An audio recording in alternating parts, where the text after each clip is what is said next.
Barka da zuwa shafin kowace cuta da maganinta Healthy Care.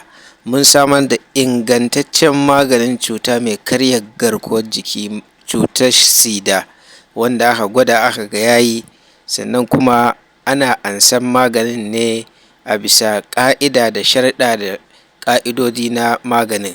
Ga duk wanda yake buƙata zai iya tuntuɓar mu ta hanyar YouTube, sannan daga bisani mu gaya masa farashin maganin sannan ya saya.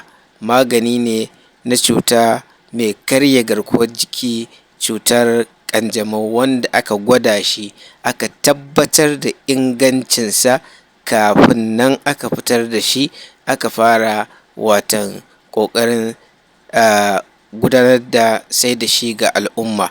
Sannan kar a manta har yanzu dai muna nan muna ba da magunguna wanda suka shafi cutar ulcer, cutar gyambon ciki, kyauta a cikin watan azumin Ramadan. Ga wanda suka karɓi nasu, muna roƙon Allah ya ba su lafiya, Allah ya raba su da cutar har abada. Ga wanda ba su ansa ba, sai su hanzarta kan lokaci ya ƙure.